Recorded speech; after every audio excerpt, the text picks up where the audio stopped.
Good evening, good evening, good evening, and welcome to the Talking Drum on Viva Niger Radio. As always, I am your host, Rachel Onomusi. Thank you so much for joining us.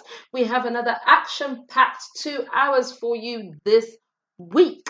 I can't wait to get started. Everyone is rearing to go. The whole studio is agog. Today's topic is really going to put the cat amongst the pigeons. So, without further ado, let me tell you what it is we're going to be talking about today. We're going to be talking about Nigerian feminism. Nigerian feminism. Are we on the right path? Are we fighting the right fight? Are we actually um are we dealing with the things we are meant to be dealing with? Are we actually moving Nigeria forward with our fights with feminism, or are we actually drawing it back? We're going to talk about all the different players in the fight for feminism. We're going to talk about the traditionalists, the people who believe a woman should be a certain way based on religious literature. We're going to talk about the modern woman. We're going to talk about the fierce feminists. We're going to talk about the frustrated feminists. We're going to talk about the Facebook feminists. We're going to talk about those feminists that on Facebook or on social media, they are boom, boom, boom, noisemakers. And me, I no go agree. God forbid me, I'm not. And then in their husbands' houses or in their relationships with men, not just their personal partners, but in a workspace or in a church environment or whatever the case may be, they don't necessarily practice what they preach. We talk about people who help you break up your home, but their own marriage is still standing 10 years, 15 years, 20 years down the line. So we're going to discuss the good, the bad, and the ugly of Nigerian feminism. And we're going to talk about if all in all, it is a good movement for or a good path for us to pursue. There's some people who say, oh, it's completely a Western notion, right? It's not even, is it everything that we see in the West that we must copy? Is it everything that we see, blah, blah, blah, blah? So all together, we're going to talk about it all. And I've got a couple of fantastic speakers who are going to be joining us today, as well as the usual panelists. So without further ado, let's dive in. Let me see who is in the garden. So, starting with, I have got my lovely Inkirukam. How are you, sweetie? I'm all right, my lovely. How are you? I'm very Good evening, well. everyone. Good evening, Good good evening, evening. good It's evening, good another evening. fun-packed day today. I'm waving my hands like this. I Hey, can't even wait. I can't even wait. I'm can you hear the hoping clapping? Can you hear the clapping I like can a hear it. penguin? I'm like, woohoo! Of course, I have got our honorable. Uh-oh. Our Honorable HR Director in charge of hiring and firing. Oh, I apologize. I'm going to just try and get rid of that noise. None other than Rachel America. Rachel, welcome. Good evening. Hi, people. I'm from America, right? America has spoiled me finish. So all the people that want to beat me today, I've been so waiting for this topic. Okay, so let's go. No need. They go So first go good. collect visa before they go feel beat you. Don't Not true. I'm sorry. you just sit still. Nothing they happen. Before they even reach America, maybe they go past London. I won't know as they won't pass Uh-uh. here when I no go beat them How they want first. pass? Uh-huh. Mm-hmm. I'm And here. Donald Trump is here. Donald Trump is Thank already here. you. In fact, I'm Thank all you. good, oh, Jerry. Thank you. Anything you like. Talk, protection, cover, insurance cover you scatter. You are covered. You You are are covered. absolutely covered. Thank you. Thank you so much for joining us. I do have a caller on the line who I don't know if the caller can hear us or if the caller can actually speak. Caller, your telephone number is ending 1871. Can you hear me, caller? Yes, my name is Bello Kabir. I'm calling from Nigeria. Mr. Zaria. Kabir. Good evening, good evening, good evening, good Yes, evening. Thank you good so evening. much My for pleasure joining to us. join the show. Thank So, you very much. This um, is going to be a very interesting topic. I can't wait to dive straight in. So I will say a little bit about what I know about Mr. Kabir, and then I'm going to ask him to help us. If I understand rightly, Mr. Kabir stands more on the traditional scheme of things. You lean more towards everybody in a marriage, in a home, in life, in a workplace, and everybody has a role to play, and it would behoove people to play the roles that are kind of assigned them, if that makes sense. Would you agree that Yes. that is your position? And if not, would you like to correct me, please? Yes, actually, you are not so far from correct. My position on the issue of feminism in general is that it's been taken out of context. The movement itself is a laudable one. You know, when you go into the villages and all into the villages, you see the way women are victimized when it comes to issues of inheritance and domestic violence and the rest. Sure. And then people, women are victimized in places of work, sexual harassment, and underpaid and the rest. Sure. So I think it's a laudable movement. And then the undue advantage given to the male child in preference of the female child. All these things are wrong and should be tackled headlong. I agree with all that, but where I disagree with such movement is the idea that the apex of a woman's ambition in life should be to do what a man is naturally, physically more adapted to do. So when you see a girl child that is growing up and then everybody is trying to say, look, there's no difference between you and the boy, but if the boy can do, you can also do. I think that is the wrong concept of feminism. The girl is different from the boy, the man is different from the woman.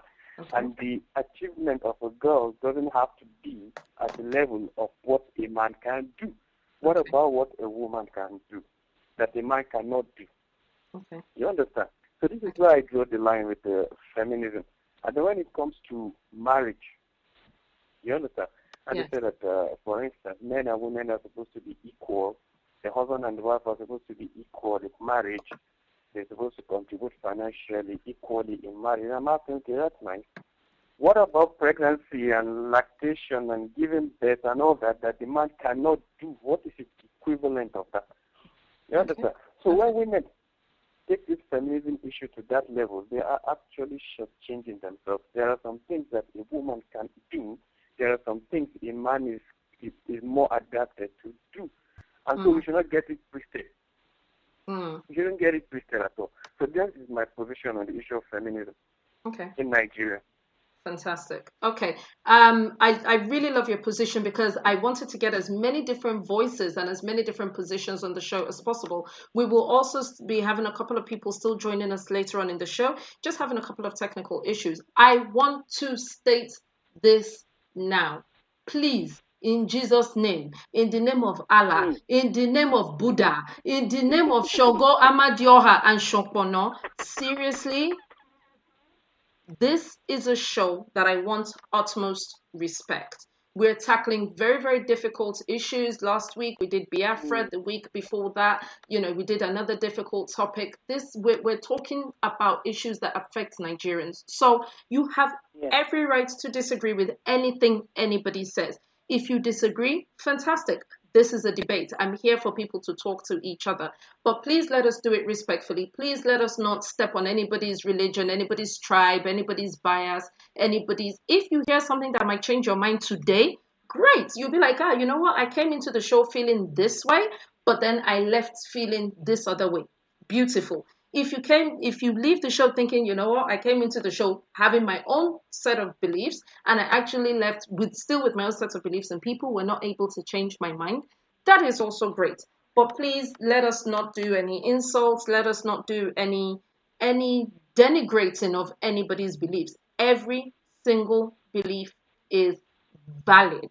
So without further ado, let me talk about how you can join us. So the listeners at home, if you have a comment, if you have a point, if you'd like to add your 2 cents to this discussion, these are the numbers you need to call. If you're dialing from the UK, the telephone number is 0330 998 1261. If you are calling from America, that number is 712-770-4032. If you're dialing from Nigeria, that telephone number is 01-440-5024. That number again, 01-440-5024. In all instances, you're going to need the access code, which is 264812. Now that we've got that out of the way, Mr. Kabir, sorry, what's your first name, please? What do you prefer to be called? Let me know. I don't want to start off by getting Just call me Kabir. Just call me Kabir.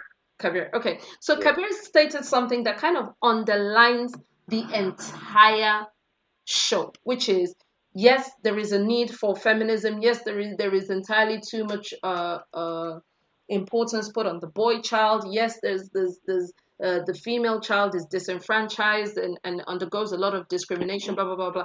But that is feminism anyway. That's why I specialized it down to Nigerian feminism, because a lot of the things I hear when I'm on Facebook, when I'm on social media, when I'm talking to my Nigerian friends and colleagues, nobody says, let us keep the girl child down. Let's subvert the girl child. Let us, rid her of her rights, of her position. Let us not. Of course, there are a few very, very staunch traditionalists who still hold that opinion. But the average opinion that I keep hearing time and again is they can have certain rights, which is what Kabir is saying, but it is wrong to say that they are equal. It is wrong to try to tell your female child that she's the same as a boy child. It is wrong to tell a boy child that he is the same as a female child. And then, even further than that, goes into not just biological roles. So, for example, where you are talking about what about childbirth, what about menstruation, what about lactation and things like that. It also goes into what happens in the home, what happens in the marriage. And actually, I wanted to say, before I was going to do the show, I wanted to say it is only in Nigeria that we hear these kind of things. We hear conversations like, so we can't cook soup. All this feminism we're not going to do. Oh, if you tell me you are not going to be in the kitchen, or if you tell, I don't know the name of that feminism or whatever the case may be. That's what I thought. I was like, it is only in Nigeria that this is a problem. And then I did my research, and actually I found out that the Western world, particularly Britain, which is where I live, I don't know so much about America or the rest of Europe, they fought these same fights. The only reason why we don't know about them is because, okay, they didn't have Facebook, as at the time they were fighting the fights and things like that. So I got to find out, for example, that the suffragettes, who were the people who were first of all fighting for women, the right to vote, not even women's rights. They were fighting for the right to vote.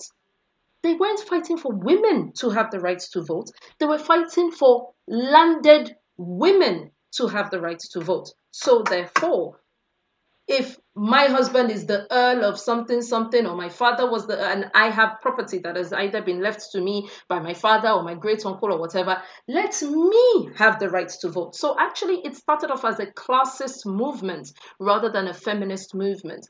Then we fast forwarded to World War II, when a lot of the men went to war and a lot of the women were doing men's jobs, because there were no men left in England. There was none. They were all at war. They were drafting younger and younger and younger and younger, to the point of 14-year-old, 13-year-old boys were being shipped off to war. There was no male figure left. And so women were working in mines. Women were working in electrical factories. Women were working in roles that were previously considered male roles.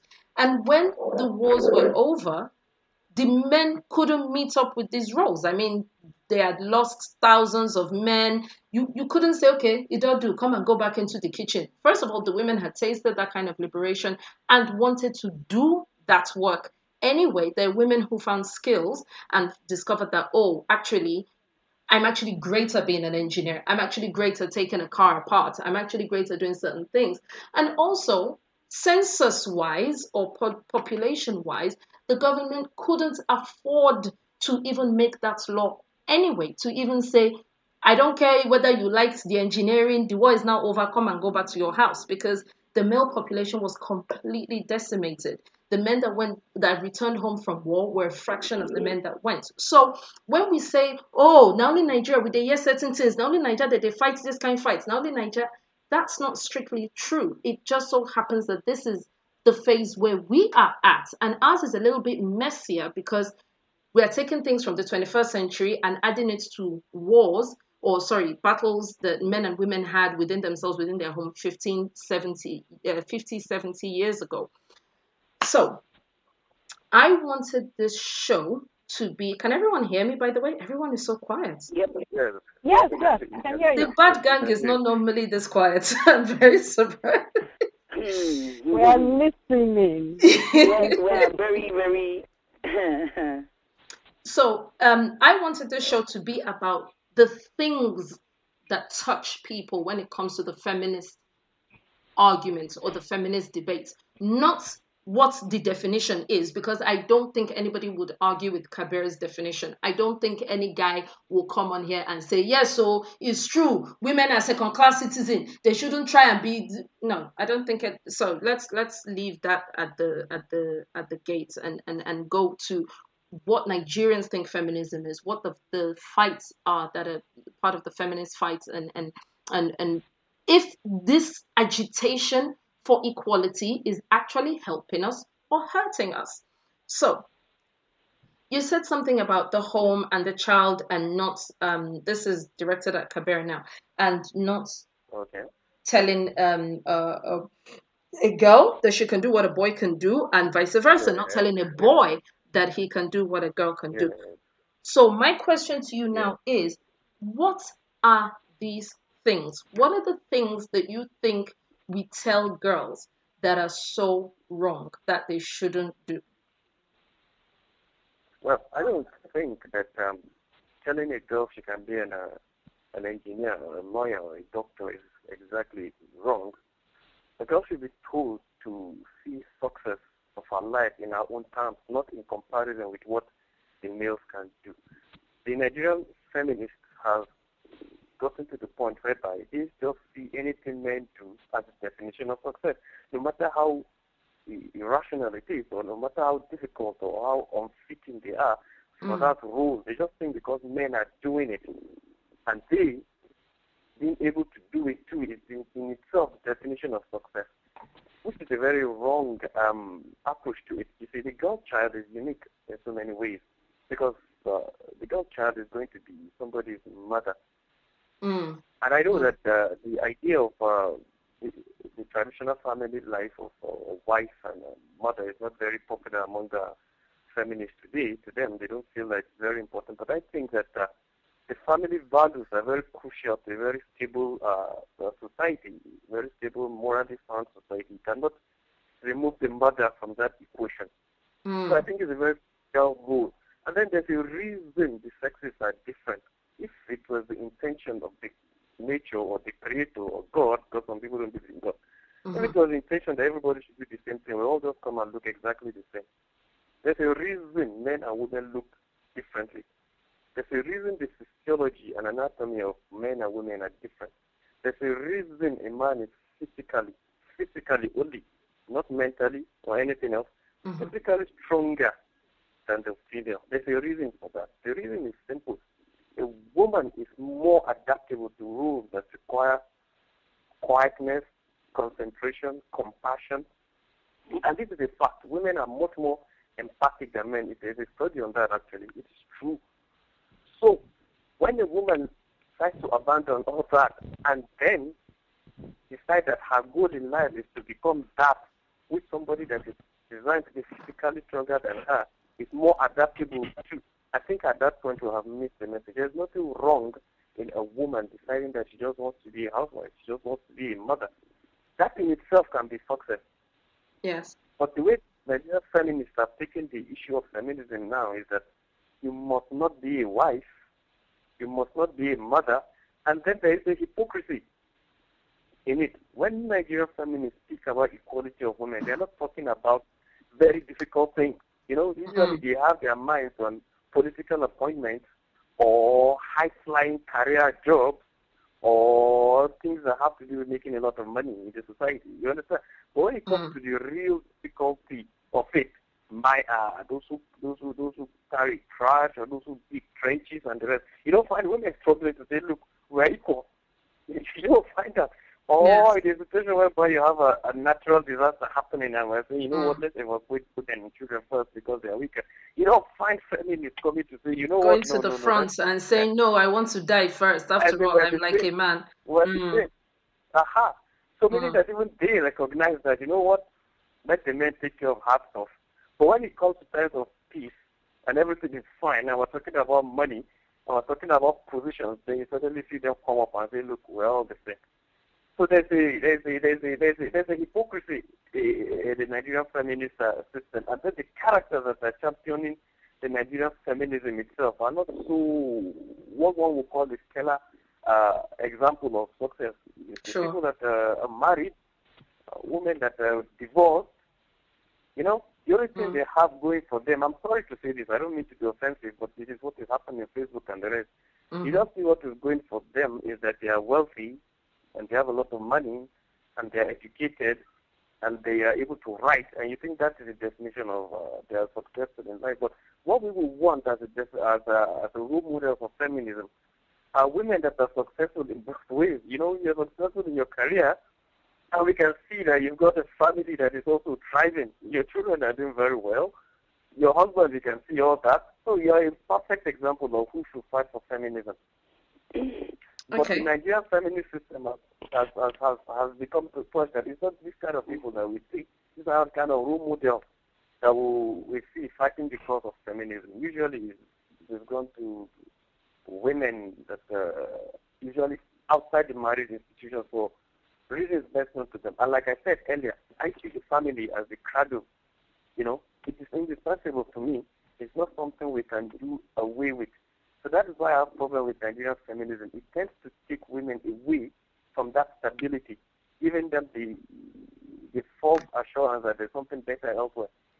So this is why I have a problem with Nigerian version of feminism. I think I've taken too much time. Yeah. No. Please, this is why I asked you to join us, because we are all here to learn, and I love your calm. I mean, this show is already turning to be something quite interesting, because I would really love to hear everybody's points on this. At this point, we've been joined by one of our regular panelists. He hasn't met Kabir yet, but he would. There's another male voice in the room, the voice, but the Barry White of the bad gang. Dolakbo, Anna. Hey, how are you? Good evening. Good evening. How are you? You am I on Apokoa and Hawaii? What happened? You said, what did I do? I said Yes, you am yes. I. It was work. I'm sorry. Dolapo, I'd like you to meet Kabir. He's one of our guests. We're still waiting for a couple of other guests to join us. He's one of our guests tonight. He is, I mean, you joined us a few How you minutes. doing, sir? You joined us a few minutes there, so I guess you have an idea where he stands on certain issues. So I want to say this to Kabir, or I want to ask this question, if I may. I heard everything you're saying, and I completely agree with you to an extent. One thing that has caused me consternation, and please don't get me wrong, I completely agree with you that there are some feminist women who come from a place of bitterness, who don't necessarily come from a place of trying to give women the motivation, or trying to give women the confidence to be more than they are. There are some of them that are bitter, maybe because the marriage didn't work, or maybe because some guy did something to them. Now they think all men are scum, or whatever the case may be. I don't deny that at all. I use the same Facebook you do, so I definitely know exactly what you're talking about. I'm not going to start telling you, like who, name them, because me, myself, I know them. I follow many of them. I see what they write, and a lot of the times what they write is not necessarily it doesn't build up, it tears apart. It doesn't build the home, put the home together, it takes the home apart. But I still say that one of the what shall I call it now? One of the injustices that has been done to women is this belief that it is our job we are more empathetic, we are the nurturers, we are the this, we are the that, we hold the home together, we are the woman's place in the home cannot be overemphasized, the this, the that, the this, the this. It seems to me that for a very long time it was a license for men to misbehave. Let me explain that a bit better. It seemed like the job of holding the home together rested on the woman, rested on the woman. The man was not tasked with any kind of moral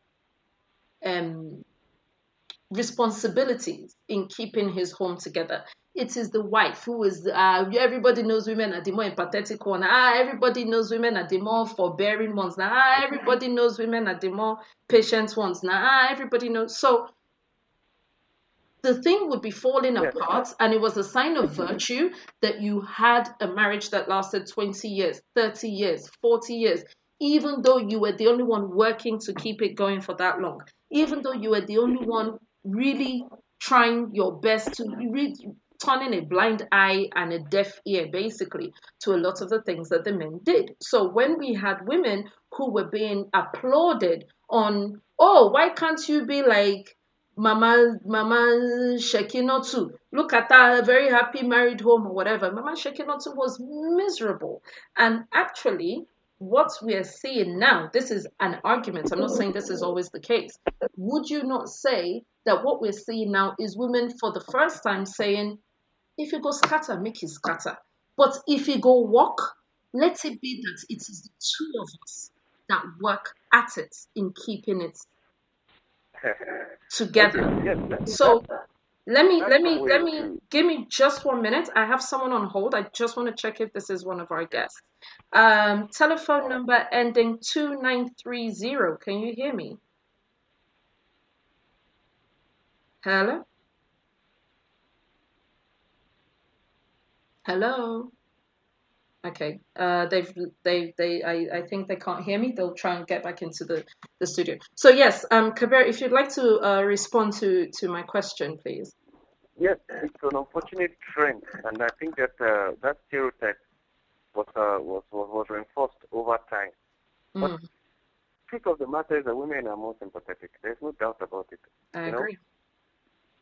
Yes, women are more sympathetic and they're more patient at nurturing children. There's no going back and forth about it. This is the fact, and studies have actually proven this. But what we're saying is that if we're going to tell men to be responsible and take care of your families and the rest, let us discuss that, But if a woman is trying her best to hold the family together, and she's really hasn't said that she has gotten it, she has had it, was already tired of it, there's no reason, to try to do balance for her, to tilt her over the other side and say, you know what, why are you so suffering yourself? Why can't you just go? And I take that on board, but I don't believe that a woman on Facebook, for example, I mean, first of all, if you decide if your marriage should stay together or fall apart based on somebody wrote on Facebook, you have no business being married in the first place. So let's get that out of the way. But I don't feel like a woman is happy in her marriage, let me be clear. Sorry, go ahead. Marriage is not, marriage is, I don't know if you're married or not. I am. Marriage is not always going to be a very happy event. You get good days, and you get bad days, and you get average days. True. The thing that happens with this feminism issue is that on a day when you have a very bad day, and then it is reinforced by these Nigerian feminism and Facebook women, then you begin to act in ways that you ordinarily wouldn't have acted. After all, you've had some background information that you can just act very aggressively. That leads to crumbling of marriages, and then there are consequences to this. It's not just about somebody being happy or being fulfilled. What about the children? These things tend to have long-lasting consequences on children, only because a woman chooses to follow some women on Facebook, and then today the children are having problems, and then having problems later on in their future because they're living apart now. If the feminism movement can make it clear, you should try your best to maintain your marriage. I think that should be the very core. It should be at the very core of their teaching. You should do your best to, not at the risk of your sanity or your life, but you shouldn't just think that it's a flimsy thing that you can just throw away at the drop of the hat because you've been following some people on Facebook. You should try your best, especially if children are involved. And there is no way you can really isolate what a person feels from what the information the person is consuming. Sure. So somebody who is reading a woman on Facebook and telling her not to take nonsense from any man, you can't say that woman is not going to be influenced in any way whatsoever. Mm. Probably By the information they're getting. So the information you consume determines to a large extent the way you act and the way you think. So you cannot divorce the two. So the Nigerian feminist is tilting women more towards being away from marriage and being away from the home. Now, this is where people like us have problems with it. Okay. Because if you say the woman should leave the house over issues that are easily resolvable, over discussions, compromises that the woman will have made, but because she's been consuming information that tells her, look, you have to raise the ante. You must not tolerate what you have been tolerating before. But ideally, for a marriage system to work, everybody should be playing his role. Everybody should be doing his best to make sure that the marriage is working. But unfortunately, because we are humans, in every association that you see between two people, one person is more invested in it than the other. It's rare to see that both parties are equally invested in it. The strength of a relationship, they say, lies in the person that cares the most. Isn't that a fact? That's true. That's very true. Rare that you find that in a marriage, people are contributing, invested emotionally equally in the marriage. All right, there's got to just be a basic level that everybody is not below. Yes. So you can't be comparing, okay, I bought my husband something on a birthday, is he buy for me? And then you begin to look at it like an equal footing in the marriage. What people should be focusing on is this man doing his job? Am I doing my job? That's the way I think it should be in marriage. But the Nigerian feminists are tilting that balance and telling the women that, look, you should always be thinking about me. And if something is not so nice, no matter how inconvenient it is, you can always pack up and go. These are the reasons why marriages begin to crumble. Yes, that's my opinion on that. Okay, thank you very much for that. We've been joined by a couple of the other speakers. Let me just have a quick exchange just to see if they can hear me and if I can hear them. And then I'm going to direct Nkiru, be on standby, because I'm going to direct to you now to respond to what Kabir said just 30 seconds ago. So let me start with telephone number ending 4845. Ifraita, can you hear me? Ifrata, yes, I can. Ifrata, splendid. Good evening, yes, and I can hear you loud and clear. Great. So you just stay on standby, and I will call you as soon as I need to direct a question in your direct. Then the next person, I think I know who this is. This is one name. Why? This is Awadadiwa. Telephone number ending 2930. Can you hear me? I think I know who this is, but I think he might be having some audio issues. Once again, telephone number ending 2930. Can you hear me? Okay, he can't hear me. Nkiru, are you there? Can you hear me? I'm here. Fantastic. Nkiru, I'd like you to respond to to everything Kabir said about everybody should try their best in marriage, but unfortunately, feminists are making it like, look, if it's not working, you can leave, or if he's not doing the right thing at the right time, or if you are just feeling a little bit dissatisfied with how your home is going or how you're being treated, you can leave. What would you like to say to Kabir regarding this, please? Well, the thing is, only the woman in the house, only the person in the relationship knows where the shoe's pinching and knows how tight the shoe is, so to speak. But from my point of view, there's some women out there, they're all pro-women, if he's not working, leave him. There are so many men out there, there's so many fishes in the sea. Yes, it's easier said than done, but at the end of the day, if you're with a man and you're doing practically nearly everything, is there any need?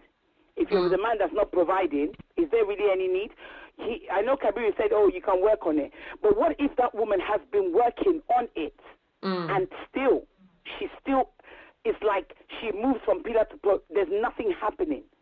So what's the point? Why should she keep on being the one who should try and work at it? Is the man making the effort to work at it or work on it or whatever he is doing? Yeah. So it isn't a case of it's easier said than done. Like he's married, like Kabir is married. I'm not anymore.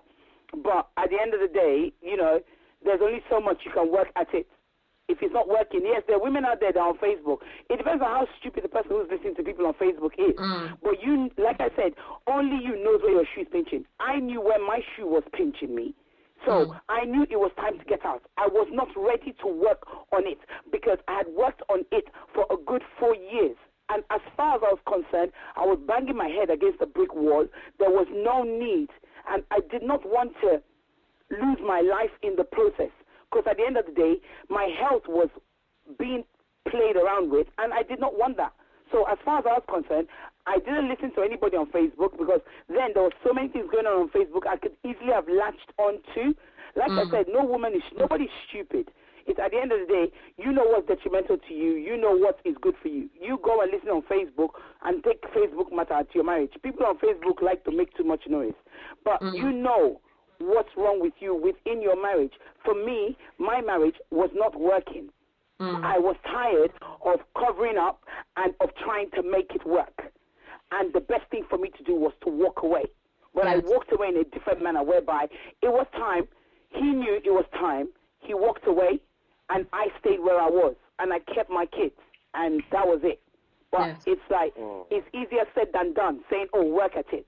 We don't know the situation in that relationship or in that marriage or what the woman is going through or what the man is going through. Let's not say it's only women. What the man is going through, we don't know. But saying work at it, there's only so much you can do.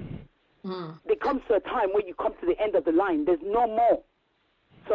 So I have a question for you, Nkiru. So where Kabir is making a statement along the lines of, the way these Facebook women are carrying on, sorry, let me rephrase that, not Facebook women, Facebook feminists are carrying on like, oh, wow, if the thing is just too hot for you, leave the marriage, don't stay in the marriage if you can't cope or whatever. And it's almost like they are incentivizing women to have less and less and less patience to work on their marriage or to work on the home of with the guy they said they were going to marry and love and blah, blah, blah, blah, blah. Would you say that maybe not Facebook women per se or Facebook feminists per se, but do you think there is a place for a voice to say it is okay to leave? Because this is where I'm going to with this question. There was a time when leaving was not an option at all. So there was a time when you tell your mother, they will tell you, waiting your eyes still see. If I tell you what your father did to me and If you go to your pastor, they would have something to say. If you go to your imam, they would have something to say. In those times, the only person that could dissolve a marriage was the husband. He could say, I not do again. Pack your load, go back to your father's house. This marriage isn't working for me, or whatever the case may be. Do you think there is a place for a voice to say, so I'm looking at the other extreme of what Kabir is talking about. Is there a place for a voice for, you can leave. You can leave. If you don't like it, leave. If it is not working for you, leave. If it is not, Rachel, there is, and I'm sure, I'm not sure how many people will agree with me, but there is, that voice is there. That voice is, there is that voice that says to you, if you've had enough, then you can leave. There's only, like I said, there's only so much one can take. There's only so much one can take, Rachel. Would you then say that a Facebook feminist saying, listen, I was in a marriage, it didn't work for me, I'm not, or sorry, let me rephrase that, a Nigerian feminist, as it were, I was in a marriage, it didn't work for me, I left, and actually by leaving, my life is better, I'm happy, by the way, I'm trying to talk about reasonable human beings, so I'm not saying the one that married on Monday and divorced on Tuesday. I'm not trying to talk about the people who, why did you get divorced? Because so and so on Facebook was divorced. Me too, I now looked at it that led me to get a divorce. Of course not. So is there a place for this feminist movement? The feminist movement that, quote unquote, splits home? That is the question. No, I don't think, like I said, why would anybody, because everybody's situation is different. So even if the person says, oh, I was tired, he was doing this, and I left. That's her situation. Your situation might be different. Situations are different. It could be that the man, okay, let's use a scenario. Maybe her husband, they beat her Yeah? Let's use a scenario. Maybe she was being beaten. She had enough. She said, you know what? I can't take this anymore. I'm going to walk away. I don't blame her. Makes sense to do that. But then your situation is a case of, boy, this man, you know, they touch me, but what the hell? He doesn't go out. He doesn't want to bring in money for us to eat. The children are starving. He's an NFA, no future ambition. What kind of life is this? Yeah. You know, what kind of is this? This was not what he promised me. He promised me he would make an effort, even though I knew that he didn't have a job at the time I married him. I'm gonna wait. Sorry, there's someone speaking, and I think the person can hear me now, and I can hear the person. Telephone number ending 2930. Can you hear us? Yeah, I can hear you. And I can hear you too. Victor Ibe. Yeah. Good evening. Welcome. Thank you for joining us. So Victor Ibe, although he has removed, in fact, I think he burnt his feminist cap. I'm back. I am back. You have worn the cap back again. Yeah. Very good. Victor Ibe is an unapologetic feminist. There was a moment where he removed, and there's a reason why I asked him to join us. The reason why I asked him to join us is because for a while, he himself shunned that title or that phrase feminist because of this type of women that we're talking about, the Facebook feminists, the feminists that give feminism a bad name. So him telling me he's back, this is the first time I'm hearing it. Welcome, though. So let me speak to Ifrata, because she's been on hold and I haven't been able to hear her opinion on things. So Ifrata, I don't know how much of the show you've heard. We had some technical difficulties earlier, but I think you've been able to hear us quite well for the last 10 or 12 minutes. We have Kabir on the one side who is saying a lot of these Facebook feminists or these Nigerian feminists that we have today are actually breaking apart the fabric of the home, tearing the home apart, and the home, removing the value that is the woman, the place of the woman from the home. Then we had Nkiru, who said, women should be able to leave. Women should be able to listen to that inner voice. Maybe not necessarily another feminist voice, but if another woman did not tell you that I was able to walk out because the marriage was not paying me, would you have the liver to also do it? So maybe there is a place for a forerunner. Maybe there is a place for someone to say, you know what? I will not die if I leave my husband's house. It is not the death sentence that I'm led to believe by other people. What is your take? Where do you stand on this? Do you think the feminists are doing more harm than good, or vice versa? Okay, good evening once again, everyone. Can you all hear me clearly? We can hear you very clearly. Okay, I think that feminism is doing more harm. Now I understand what the feminism is all about. It's about equal opportunities and rights, fair treatment of both genders. Okay? And now, what I don't understand is the reason why they think that it is only marriages that they should target. Because if we are talking about equal opportunities and rights, it spans across different spheres of life. Yes. Now, per se, that name feminism, I think that it's a bit self-contradictory in their purpose. Because if everybody should be treated equally, I think we should all go for human rights. Because when you say feminism, it means you're creating a special niche for women, which you people do not want. Because I see them say on Facebook, if you are involved with a man and you were expecting to always give bills and everything, you don't do anything, you are nothing, you are this and that. As a woman, you must share the bills, you must do the everybody wants to be treated fairly, right? So why creating a name that's gender biased, that is one-sided? I believe in human rights. I believe in everybody being treated fairly. Now, are women being treated, are women being subjected? Yes. But I believe that the rights of women are covered in human rights.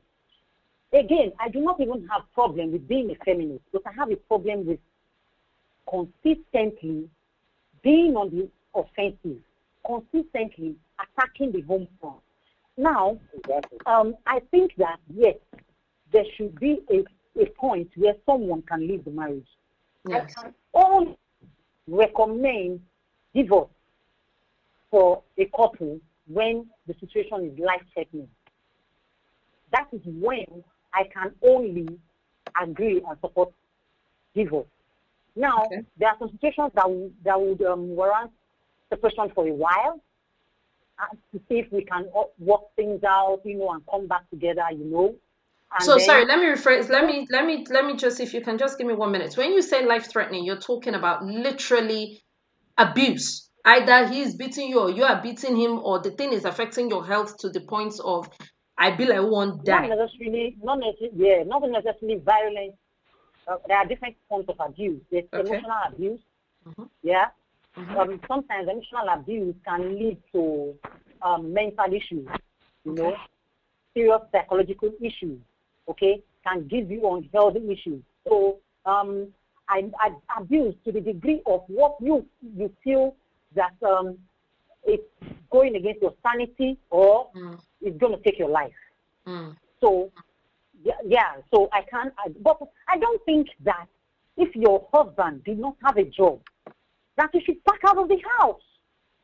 If for instance, you've been married for 6 years, or 10 years, or 15 years, and your husband has been jobless for like 7, 8, 9, 10 years, but he has been forthcoming. You see potential. He has not been lazy on his behind. He has involved in different things. You see that he makes effort to provide.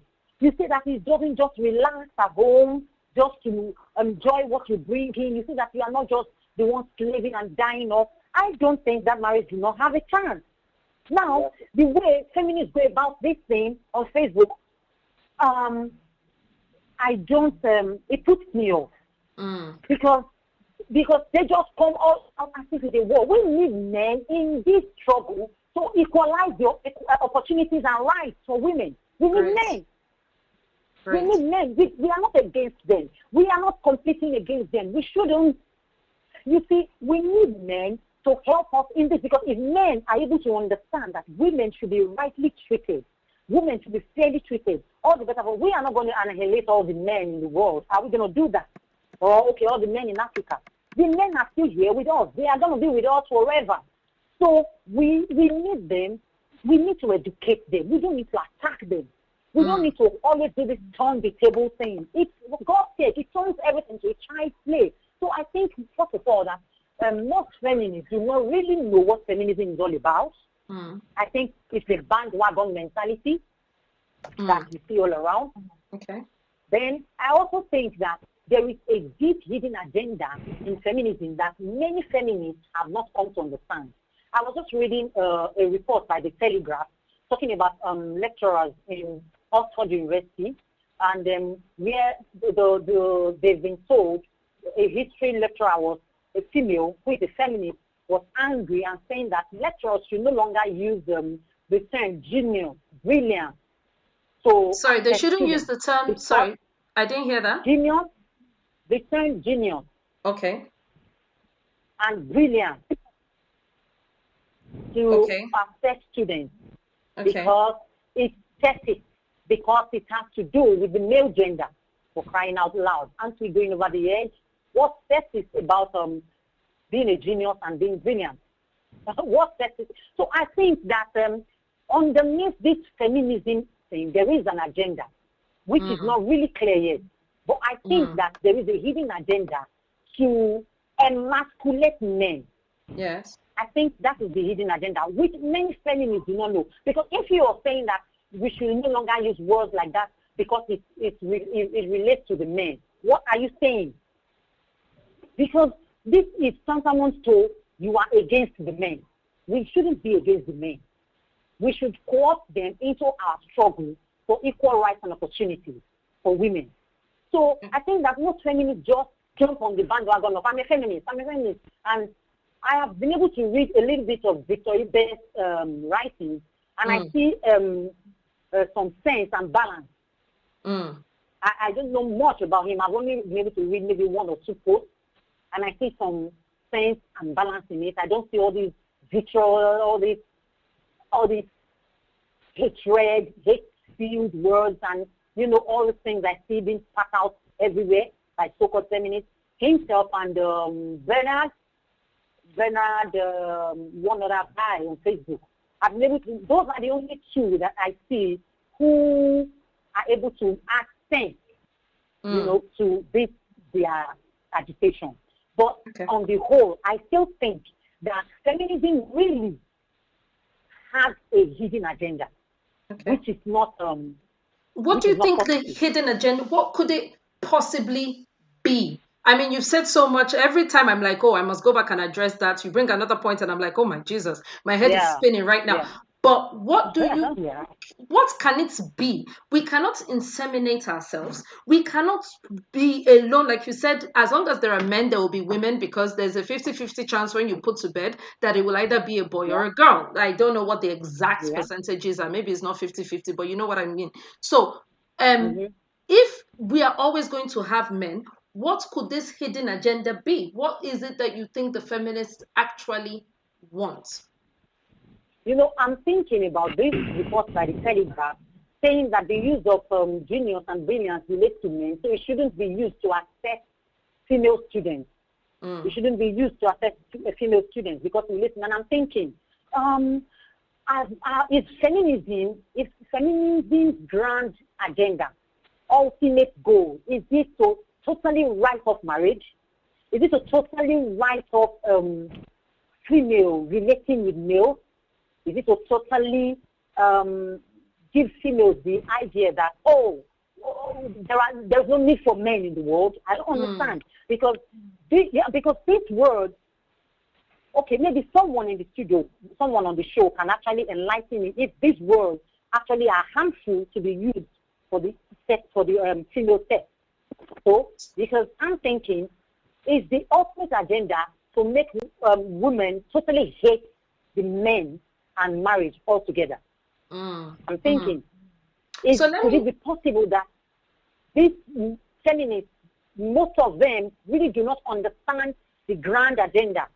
Maybe they just latch on to the equal rights and opportunities, social, political, and all other rights and opportunities for women. Because you see, the way feminists go about this, the people we need are actually put off.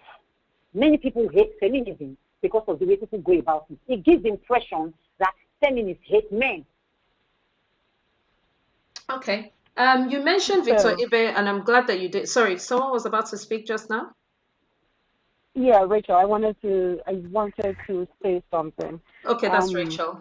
Okay, go ahead. Yeah, it's Rachel. I wanted to say something, Ifrata and Kabir. I really understand how they feel because I started out feeling that way.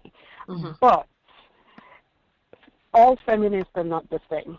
Thank you. I do not pay attention to the Nigerian children feminists on Facebook who are so anti-men. And it took a little bit of delving, reading, for me to come to that point. Previously, and I'm sure I've mentioned this to you before, I would never have labeled myself with that title, feminist, because it was just so off-putting. But today, I can tell you I am a feminist. That doesn't take away from the other side of me that's traditional. I am a feminist because the girl child in Nigeria and so many other African countries, and even in the United States, is still sometimes marginalized. There are girls that don't get to go to school. There are girls that at 12 they're married off. Not because we do not have rules that are against this, because they're not enforced. So yes, we need feminism. Yes, we need someone to say to a woman, you're in a bad marriage, you need to leave. I also used to be on the side that would say, never tell a woman to leave her home. But honey, you are dying. You need to leave. Whether you leave or not is your choice. But I will tell you that. Because sometimes people need to hear that. The children on Facebook, and I call them children who just want to punish a man, and if a man is experiencing something bad, I say, Shabi, that's what your other men have been doing, you to enjoy it. They are children. They are not the face of feminism. There are so many other people doing so many great works, And sorry, if I may just interrupt, if you can just remember your thread of thought, I want to bring this up because I want to talk about the middle ground. In as much as you have just said, yes, there are women who say, Shebi, this is what your fellow men are doing, you should enjoy it. There are also men and there are also people who take every single thing a feminist does as a feminist action. They will say, this is part of the feminist, Shebi, this is the feminist you people are advocating for. Is this one too feminism? Is this one too? And there are some actions that are just attributed to that individual. Someone can be a feminist and can be wrong. And a lot of people who don't necessarily agree with feminism hold on to extreme, like what Efraita was saying about brilliance and genius. I have never heard such nonsense. And if I was in a position to be in a judging panel, that somebody came to me and said, we don't want you to be using genius, or we don't want you to be using the word brilliance because it has a masculine slant, I would tell them, go and wash, go and look for what you will do, my friend. You are clearly bored or something, because it's nonsense. But I also feel like this. I can be a Christian, and there are churches I will never step foot into, because although they claim to be preaching, they're preaching a message that is completely alien to me. I can be a Muslim. There are certain imams whose tapes I will never listen to, whose preaching I will never listen to, because everything they preach is skewed in one direction or the other. And I'm like, this guy, out of the abundance of the heart, the mouth speaketh. As I'm looking at this imam, I don't feel spirit-led when he is talking. And the same should for every negative feminist who we see on Facebook. There are 100 right-thinking feminists. There are 100, like you just rightly said. Victor Ibe is somebody that the few posts of his you've seen, they're actually making brain. They're actually balanced. And Victor comes for women. I have heard him, or I've read him say things that women have not found palatable either. And he said, listen, if you're for this feminist fight, you must also understand that to he who, or to her who much is given, much is expected. And I still don't think that that is asking too much. Sorry, Rachel, go right ahead. I'm sorry I interrupted you. No, that's okay. And you actually, I will say, Victor's post is actually one of the few posts that tilted me back in the direction of feminism. We have to be balanced. And the same way, when we criticize it, we also have to be balanced. There are different arms of feminism. There are the radical feminists, who I think are the ones that represent that extreme end that Ephrata is referring to. They don't want to see men talk about men. If it were possible to take men and, throw them out, they would do that. But they are not the only face of feminism. That's right. And I think the children of Facebook, I still call them children of Facebook, represent this radical feminism. And social media is so right that they are the loudest. But the loudest is not always the right one. Yes. So let me go to Victor. Sorry, go ahead. Sorry, finish, please. No, go ahead. I'm done. Yeah. Okay, so let me go right to Victor, because he's been listening very patiently and I want to get his take on this. So Victor, we have a couple of sides. We have the side, Kabir, I think you missed him in the beginning. Victor, can you hear me? Yeah, I can hear you. Fantastic. So we had Kabir in the beginning. Kabir made a point about, see, he is all for the empowerment of women. He is all for the, disenfranchised girl child, that they don't have as many rights and opportunities as their male counterparts and all of this great stuff. But he doesn't think that we should have a situation where women are vying for the same abilities or roles or capabilities as men. We have Efraita who is saying that, see, a lot of these feminists, maybe they just even have a hidden agenda, because at the end of the day, they are saying things that are not even part of feminism. They are almost like they are bitter, and they are constantly attacking the home front. And I think that's that point. Then, of course, you heard Rachel about 5 minutes ago. I want to say, if we want to look at feminism in terms of, if I go to work and a guy goes to work and we're doing the same job, we should be paid the same thing. That's part of feminism that nobody is arguing, or rather, that is not the thrust of the argument on today's show, even though we know it was not always that way. It is fights that we fought that got us to where we are today. But do you think there is a place for feminism within the home. So when we're talking about man, woman, matter and everything, and how marriages are set up and staying in your marriage and the sort of rights you should ask for within your marriage or demand actually within your marriage, or even the right to leave your marriage if it is not working, do you think there is a place for feminism or for the more vocal feminists to actually talk about this?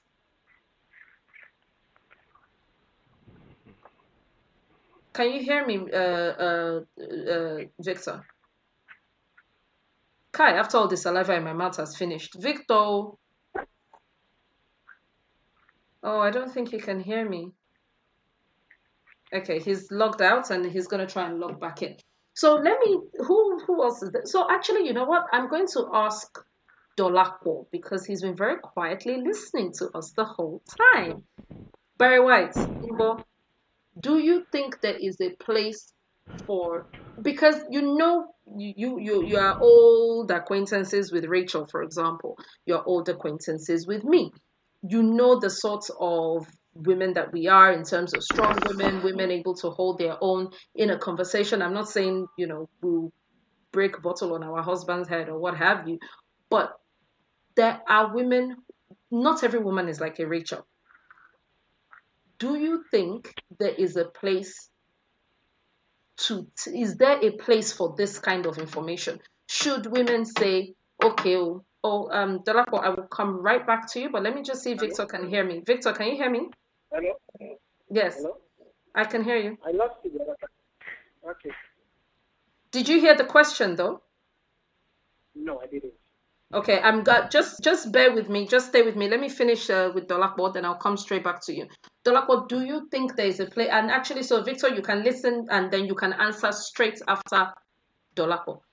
Do you think there is a place for feminism in the marriage? Should women demand certain rights? Should women, rights that they maybe necessarily would not have demanded 20 years ago, 30 years ago, 50 years ago? Is there a place, or should feminism just be kept to women's rights in the workplace, or women's rights in education, or women's rights in things outside of the home? Well, let me start by the very definition of what feminism is, really. If we go by that literal definition, then we all should be feminists, male or female. All right. Now, the problem is when we put it into the Nigerian context, as was it Rachel that called them children on Facebook, said, the problem is they pick and choose what they want to fight about. It's almost like, okay, here's a list of 100 things that men used to do, or men still do, and we want to do number 1, but we don't want 2, 3, and 4, but we'll take 5, and it doesn't work that way. And that is what is really off-putting for men. Yes. It's almost like saying, you know what, I earn my money, now I'm my own person, but you know what, you're still the man now. You should take care of the family. And I'm going to dedicate the last 40 minutes of we're going to do quick fire rounds to do with this kind of thing. Things like which money for what. Right. The feminists they put up a whole big brouhaha on Father's Day. I think, basically saying, I'm like a dad too, and I'm like, you know what, must everything be anti-men? Every time. Women have 2 Mother's Day, for God's sake. For the one that we have, you still have to come and bash us, or we have to submit application for you to approve us and say, okay, we are the correct father, we're the good father. It's getting to a point where men are saying, you know what, I'm tired of this crap. I'm a feminist. I believe I am. I have 2 daughters, for God's sake, and I'll be damned if anybody will try and limit whatever they aim to achieve in life based on their gender. Having said that, I will also let them know that, you know what, when it comes to marriage, it's about compromises. You will never find the perfect man or the perfect woman. Perfect in whatever beauty or physical attributes they may have, perfect in everything concerning intelligence, perfect in everything that concerns manners and all that. No, there is not. Marriage is going to be two imperfect beings coming together and pretty much trying to overlook whatever imperfection they may have. Some you cannot. A beast is a beast. Yeah. If he beats you up, you definitely cannot. If for God's sake, if he snores or whatever, now that's not something that you should not start getting angry over. After all, before he got married, you knew he snored. So what's your problem now? You've been watching Oprah. Watching Real Housewives of Atlanta. Yeah, exactly. Exactly. It's getting ridiculous, and I think who was it that the gentleman that spoke earlier basically said it. Kabir, yes. Kabir, he said it. The Nigerian version of feminism is the bitter, men are dogs, men are this, men are everything negative you can find in the book type of feminism, and I don't subscribe to it. And any woman or any lady that subscribes to that is, to me, pretty much paving a future of unhappiness for themselves. Sure. So let me speak to, can you still hear us, Victor, please? Yes, I'm with you. Fantastic. Victor, please, I would like you to weigh in at this point. What would you like to say? Is there a place for feminism in the marital home? Are there rights that a woman should demand? Are there things that feminism has done that has led to an improvement in women's lots in their marriage? Because it seems to me, if I'm listening to this show and if I was not part of Nigeria's social media, I would get the impression that all feminists do is take around a placard and say, are you still married? Come on, leave him. Come and be going. So is there a place for feminism within the marriage? I know you talk a lot on man-woman matter and, how it should be. What is your take on this, please? Well, what I'm going to say is this. First of all, must understand that feminism is an ideology. You understand? It doesn't control itself. It is women that pick up this ideology and they run with it. So just like every other ideology, women are flawed. Yes. That means you're also going to see people who are going to abuse it. I'm a feminist. Everybody knows it. And I am that to the core. But there are things I see among some feminists, and I really get worried. We are looking for a society where there will be balance, fairness. So some women who are feminists believe or they think it is a revenge mission against men. That's the way they see it. There are if you really want to see a real Nigerian feminist, you will hardly find one among women. You find them among men. Okay. I'm being very honest with you. Most of the female feminists, they think it's all about them having their way all the time. So they come out broken, hurt from their previous relationships. Yes. They refuse to get healed. They don't heal. They just join the next bandwagon and start bashing men. And they think that's all about what feminism is about. Now, these are women that are raising boys too. Yes. Now, my problem is that you're raising men, all right? You're already bashing men up and down. Now, so how do you expect other women to treat your own son? Yes. The way you see other men, if other women treat or see your son the same way, will you take it? I've seen a woman who is a feminist tell me that she won't tolerate her daughter-in-law misbehaving in her son's house. That didn't go down well with me. It was difficult for me to swallow it. I mean, you are the same woman who go out there and you dictate to people what men should permit in their homes. Yes. And you're saying you are going to interfere in your son's marriage. The same thing you're angry about. Yes. Yes. So I think it's something about convenience, something they look at like, I'm going to choose one, I'm going to choose feminism 101, feminism 102, but I will not offer feminism 103. Yes. You know, anywhere they want. I think because feminism comes with obligations, it comes with duties, it also comes with rights and privileges. Now, this is the problem. These ladies, they want to have it all. Everything that has to do with the rights and the privileges. Why they boycott the duties. They give us the men the duties and they take the privileges. The privileges, yes. It's not going to work that way. Now, talk about the marriage. Is feminism allowed or should it be practiced in marriage? Yes. For me, I don't know about that, but I believe that a woman is a woman. She has rights.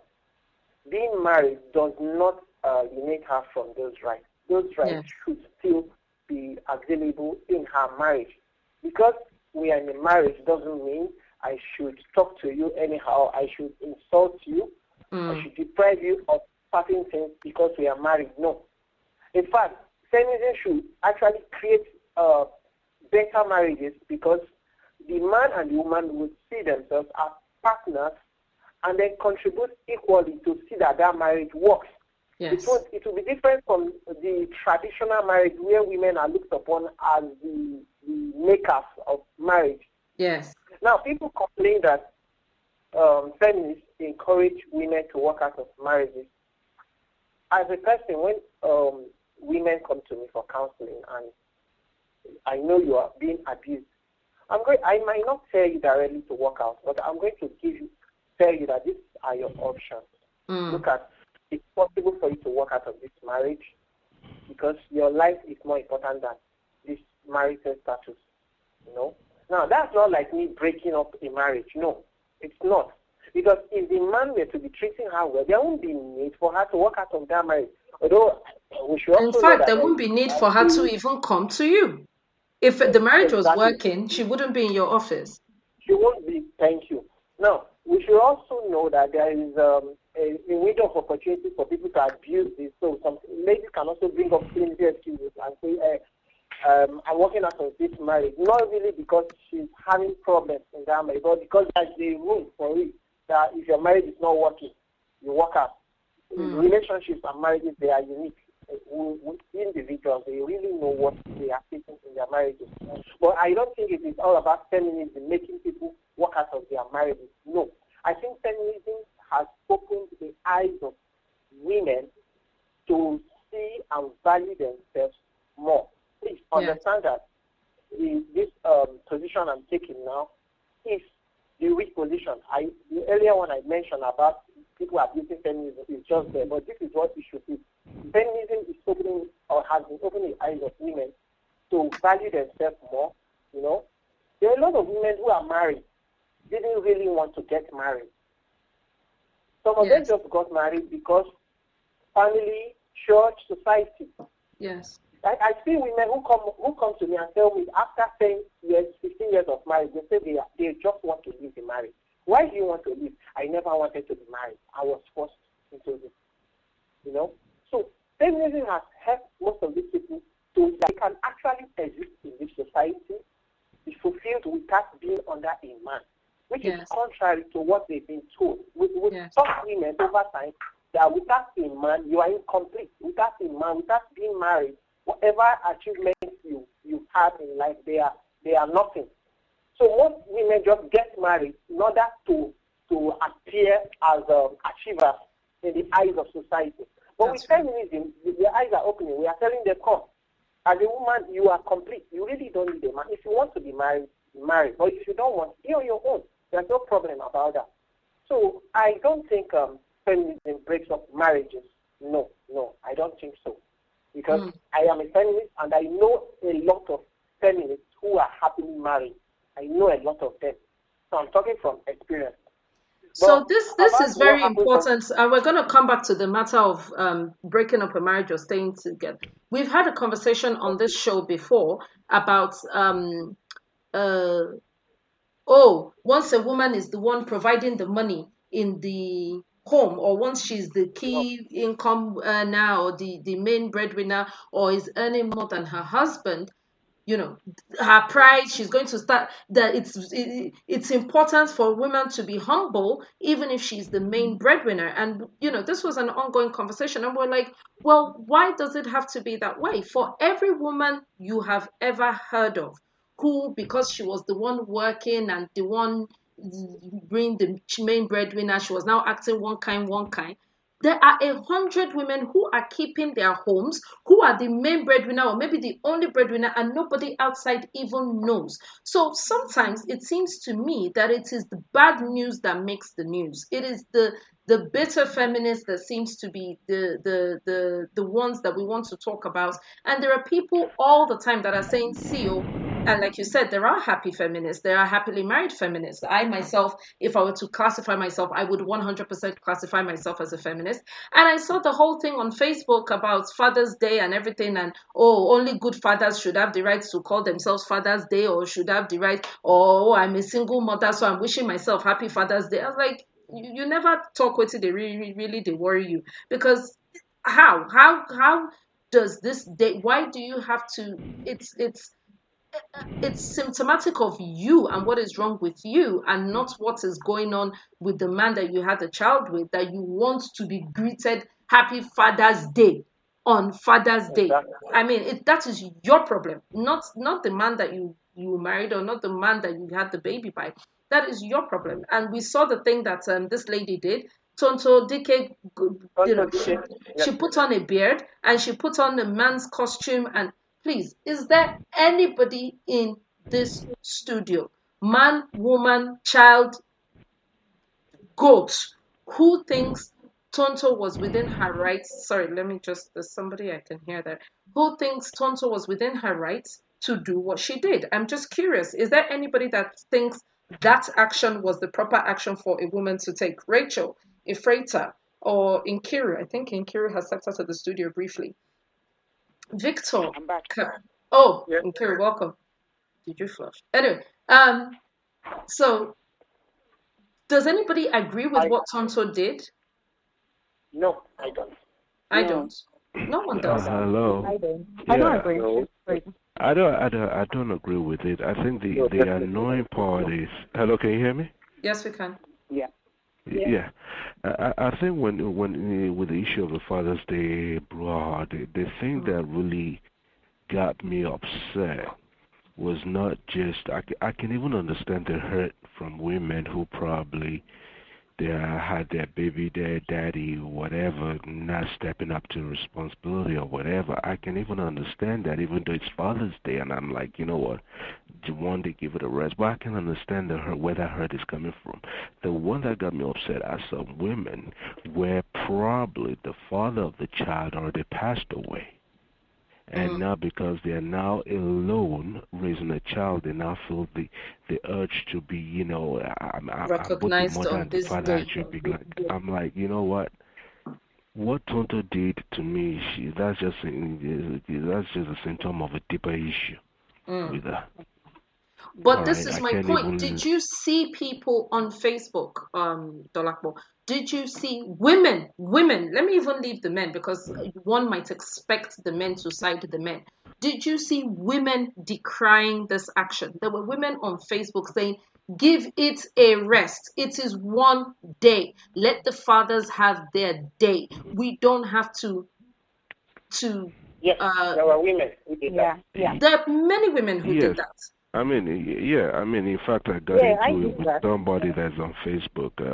I'm sure you probably know her. She's very into domestic violence and with women and everything. And we had a back and forth about it, and she kept going, well, you don't understand. You're not in this women's shoe. I'm like, it is one day.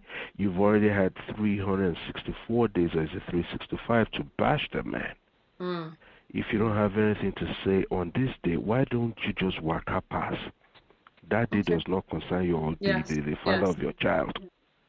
But this is the point I'm trying to say. Yes, there are some people who are bitter, and I want to make a very loose comparison with the Black America. There are many Black people in America and Black Americans who are bitter with the treatment over hundreds of years. Now, because of this bitterness, I've heard again and again on Facebook that it is not possible for a black person to be racist. Racism in itself suggests it's power. So racism is if I don't give you a job because you're a black person or something. If I can make my prejudice work against you, then that is racism. If I just say, oh, you're a goat, you're a cow, you're a monkey, that is just abuse. That is the latest one that I've now heard on on American social media. What this means is that for many people, they have projected their hatred or their anger. A lot of the anger, by the way, justifiable. I'm not saying the whites have been angels at all, but it means that it is okay for the same people who lost their God-given minds when someone said, Obama was a monkey. Obama's wife is a monkey. She looks like a baboon. She looks like this, and called for fire that person, make that person resign. The person that said that, which we saw plenty of during the Obama years, are the same people saying, "Oh, Trump," which you can abuse Trump on his policies or on his presidential, but he's a white bastard. He's a coon. He's a this. He's a that. We are experiencing technical difficulties. You may not hear everyone on the call. You will be prompted when the conference is reconnected. Hello? Yes, I can hear you now. Sorry, I can hear everyone now. Can you hear me? Yes. So the same people who shouted for people to be fired if they were racist towards Michelle Obama or racist towards Barack Obama are the same people who are hurling insults at Trump, not just at Trump's policies, which is completely allowed, but at his color, at his now they're the This conference has been reconnected. Why is this thing giving me problem? Can you all hear me? Yeah, I can hear you. Okay. So hello, can you hear me? Yes, we can hear you, Dolapo. Can you hear us? Yeah.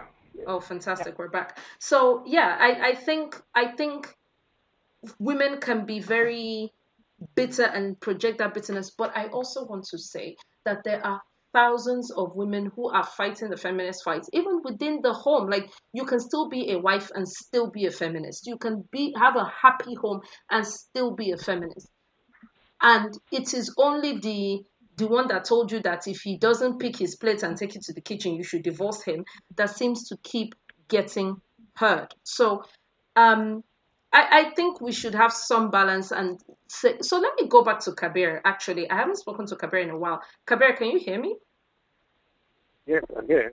Thank you so much for staying with us. Fantastic.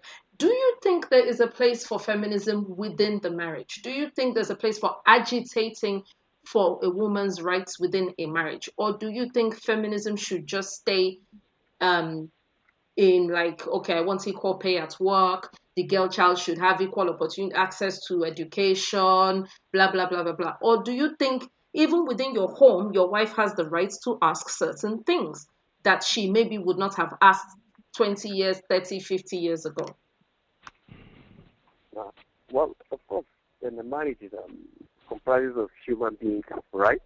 And there's a basic minimum of human rights that everybody is entitled to, whether you're a feminist or you're not a feminist. And then the issue doesn't devolve the home front from what is happening in the society, in the workplace. Everything starts from the home front. So what you cannot do outside the home front, you will not do it in the home, and what you think that you can do outside, then you should be able to do it in the home. So if you think that you should be able to advocate for rights in your place of work, yes, and why should you not be able to have rights in your primary assignment, which is your home? Yes. It's all about perspective, where we're all coming from. So people want different things in their marriages. What will make one woman happy in her home is not exactly the same thing that will make another woman happy in her own home.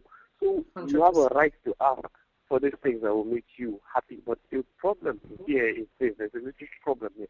When it comes to finances, the feminists have inadvertently shortchanged themselves, like thinking that it's empowering or it is much more honoring for a woman to have to contribute financially on a 50-50 basis with her husband. I don't know why women would think that is liberating. It's not.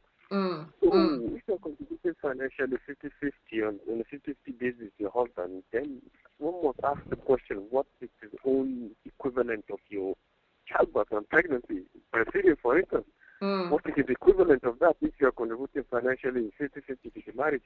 But is that what feminists are saying? So say for example, and you've taken me very, very lovely into, we have half an hour left. You know what? I thought after we talk feminism, waiting again we won't talk. This is going to be a 2-hour show. And I thought we were going to have too much time. Of course, I am always wrong. Thank you all for staying with us. I know 2 hours is a very long time period. So I want to talk about this money thing, and I want to talk about a whole host of other little things that are like Nigerian feminists or feminism issues.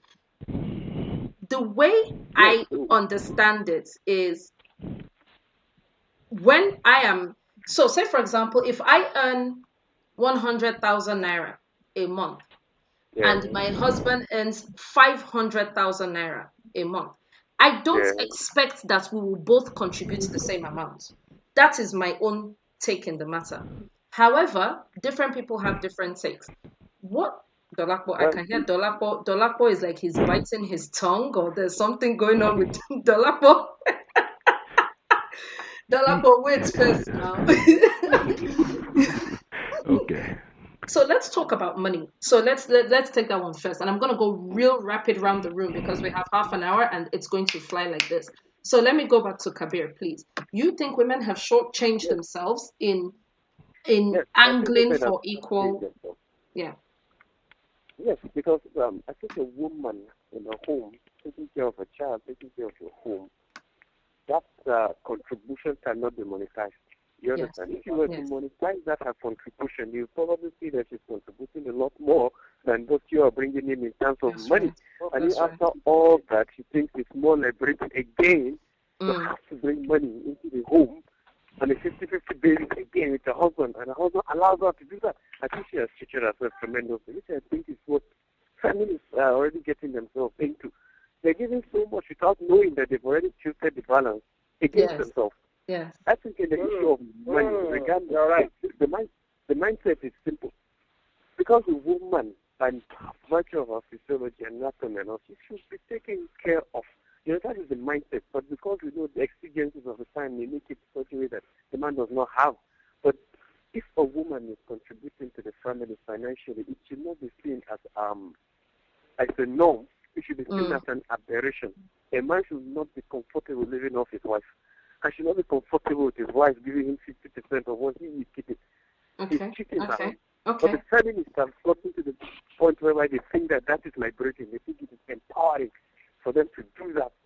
And I think that is so wait. I want to be clear, and then I'm moving on really quickly. If your wife, if a man's wife is working in an oil company and is comfortable, are you saying that the husband should feel discomfort at needing her money for the upkeep of the home? Now, I'm not talking about her own shoe and bag and all of that. No, I'm not saying that she shouldn't take her money if she has so much of it. But the mindset of entering into a marriage contract shouldn't be that I'm going to live off of a woman. But that is not a feminist movement. So that was men started that one since. Men did, I cannot marry a liability.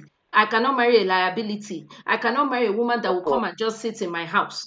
That was not a feminist thing at all. What the feminists then did with that rule was saying, if I am contributing this much into this home, and thank God I have the IQ and the degree and the whatever it is to go out to work, I want certain rights. You cannot make decisions without discussing them with me, like as if I am one second-class citizen. But it is men that started, I don't understand. Even if it is sewing, you must sew. Even if it's going to the market and selling, even if it's not a feminist movement. It's from men's mouths that I have heard, I cannot marry a liability. No, it's actually it's a feministic thing, because they think that the women that are at home, that the husband is not complaining, and they're taking care of the children, they're full-time housewives. Somehow these women are underachieved compared to the women that in the offices, and you see them on Facebook saying they're playing dragons in the conference rooms and blah, blah, blah, making it look like the cliche of a woman, the stereotype of a woman who's working is better and superior to the one who is actually taking care of her children and taking care of her home. But the reason is simple. If you monetize the effort of the woman that is sitting at home, you can see that to ask a woman to contribute financially on a 50-50 basis with you, despite all of that, you have cheated the woman. And this is what I'd like feminists to grasp from this. Yes, you don't have to contribute financially to your home. It's a privilege to the husband if you did that. It's nice, you're not being nice. When you marry, it's a contract. They don't think, breathe. Nice. Whoever that is needs to breathe. Calm down and breathe. Go ahead, please, Kabir. All right. Let me stop it. Okay, so let me go to Efraita. Efraita, do you agree with Kabir? Money coming into the home. Do you think women have shortchanged themselves? I don't think that women should go into marriage thinking, oh, I and my husband are going to be doing the 50-50 so that I must have a life. The home, marriage is not a place to go into to demand life. It's a place of love, union, understanding, and care. You see, that is why from the beginning I said that I believe in human rights. Every human being should be treated based on the way they present themselves. You do not demand respect, you earn it. That is my own mantra. Feminists say if it's not working, pull out. If it is not, that is the mantra. Now, how do you define not working? Where is the place of effort? Where is the place of tolerance? As long as it doesn't threaten your sanity and your life. Now, I was raised by a single mother. Okay? We were 8. I was raised by a single mother. Now, I know exactly why she left the marriage. You see? Now, my mother was... yes, I can hear you. My own mother was the sole breadwinner in the home. My dad was working, but was refusing to contribute. So my own mother did everything. From 8 of us, she carried us and did everything and all that. She was so concerned about us. But at the point when my mother decided that she was not going to take it anymore was when it had to do with her life. Okay. Not necessarily violence. You see, I said at the beginning that it is not only physical abuse that threatens your health or your life. I believe that if she had not left now, she would have run mad.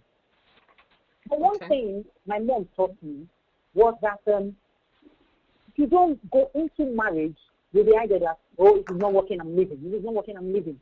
There is a place. Okay. I can hear you. We're losing a couple of calls. Yes, I think her call just dropped off. Efraita's call just dropped off. I wanted to talk about something that Efraita raised about potential. So she said something earlier on. This is just about touching on money, and then we're going to move. I know I keep saying that, but we really will move. Victor's line unfortunately dropped off. Hopefully we'll get him back into the studio soon. She said something about, say you have been married to a guy for about 12 years, and 8 of those years, he is he's unemployed. But he's not just sitting on his bum. He's not just, he's actually trying his hardest. He's not sitting there waiting for you to put food in his mouth. I don't think that is a reason to leave. I 100% disagree with that, but I would like to hear what other people say. Dolakbo, do you think a man trying is enough reason to stay in a marriage? So out of the 12 years you have been married, he has been unemployed for 8, but he's not sitting on his bum. He's going out, he's looking for work. He's just not finding it. Oh boy. If I flip this over and say, okay, they've been married for 12 years, and for whatever reason she just ain't got pregnant, should the man not dump him? I mean, should the man dump her right now for that? or for whatever reason she's not been pulling her weight or whatever. So No, if you no, flip because that and if you if like, if she cannot get pregnant, that means hold on, he hold on. cannot be Hold on, biologically hold unemployable. on, hold on. No, no, no, no, no. We're not saying she cannot be pregnant now. All right. Okay, maybe I need to clarify that a little bit. I'm saying, okay, they've been medically cleared, that they're both okay, there's nothing wrong with her, and for whatever reason, she just ain't got pregnant in 12 years. Now, should he now say, you know what, I'm done with you, it's over, blah, blah, blah, maybe I need to find somebody else. That man would be crucified for not having the patience and No, not, God's I plan wouldn't is the best. crucify him. Now, I hold on, personally would hold on, not hold on, crucify hold on, anybody for spending hold on. 40 years, 50 years wanting a child and not getting Hold a on. child. Hold on. Okay. I will now probably answer that question with a story of there's this lady that I know that used to work. I mean, she was one of those junior staff with my dad in the banking industry. And my dad was the one that brought her in. And she was married, and they've been married for about 20-something years. Dude been trying everything, Hello? Yes, we can hear hello? you, Freighter. Just 1 minute, please. Continue, Right. Dulapo, please. Okay. Dude, I mean, they've been married. Dude has been trying this business. I mean, obviously, he tried to get a job, couldn't get one, so he tried businesses here and there. Everything failed. Until about 27 years into the marriage, when, of course, he got lucky because one of his close friends from secondary school was in the federal government and gave him a contract. Now, if she had left, the story she'll be singing is, the guy is just not good, the guy is not worth it, he's not trying. Meanwhile, there's no question about him not trying. Sometimes it just doesn't work out for you. But in the 27th or 28th year, like I said, he got a big contract. And right there, he now, I think that was when the wife was turning 50th. This was like maybe 15 years ago. That was at the 50th birthday. He bought her a brand new Mercedes S-Class and told everybody with a mic in his hand and said, no, most of you did not even know that for all these years of my marriage, she was the one bringing in the bread. Because she never would have told anybody that. But she's the one that covered my shame. And for that, It is everything I this have. pedestal thing that they put to me.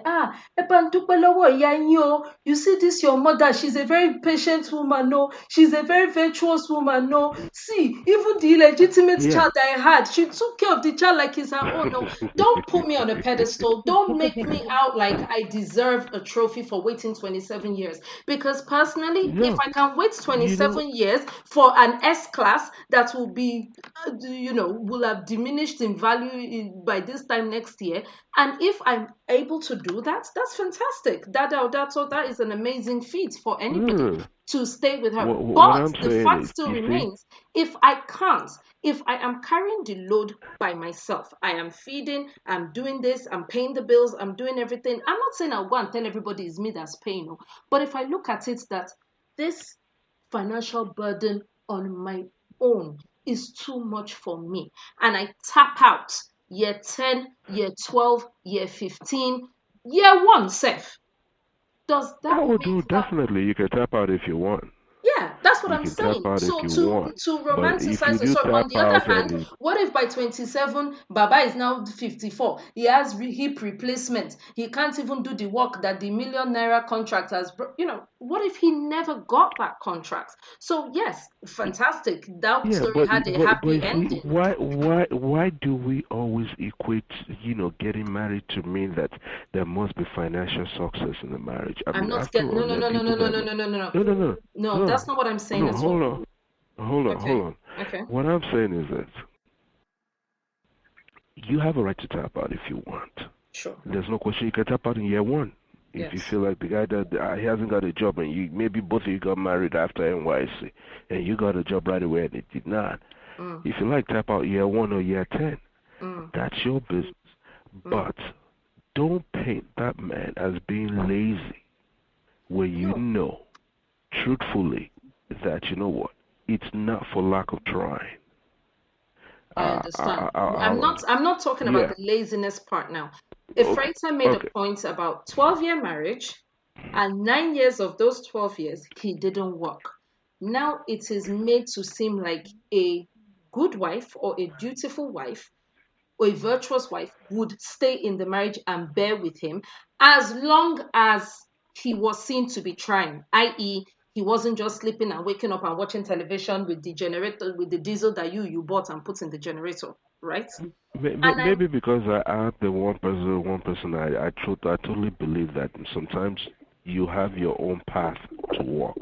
If that is my path, if that spouse is loving, caring, helps out in the house, does everything, and I know he definitely is trying to make money, I am not going to condemn him or condemn her or do forever. I'm trying to put myself in this situation of a woman. I'll probably be like, you know what? This is a path we have to walk, and that's why so long as I have you beside me, I'm happy. That should be the difference. I want to answer the other question about the money issue because it won't come back to me now. Yes, it quickly. Won't. Go ahead, please. I don't know why people always tend to talk about my money, her money, his money, my money. It gets me all riled up. In my own marriage, there is no her money or my money. We have our money. All right? Our money, it goes into a general part. Even I personally don't have I think I stopped operating a personal account on my own almost 8 years ago. My wife does still have one, maybe because I'm not too, I don't pay attention to things like that. So when they tell me that your account is almost zero, we're going to close it, I don't bother. But, it goes into a general port. She's the one that's very meticulous with things, so I don't bother her. She takes care of everything around the house. All I know is I go to work and they pay me. That's the end of Solomon Grundy. So let me flick this question back to Victor. Victor, I want the two gentlemen, please, Victor and Kabir. And actually, we've been joined by the Onijogbon himself, Taiwo Oniringtone. So Taiwo, I would like you to jump on this after Victor and Kabir, please. So the question I asked a couple of men. That Kobo shared that 38 minutes. So the question I wanted to ask, I asked several men this, and I was surprised at the different answers I got. Made me to understand how different people run their homes. So, you as the man earn £25,000 a year. That's your salary. Maybe you're a teacher, and the job that you do is not a job that you can quickly climb up the ladder. Let me say you're a teacher, right? You're a school teacher. 25 is basically the ceiling. You are not going to say, oh, let me try and get that promotion. There is no promotion from teacher. Teacher is teacher.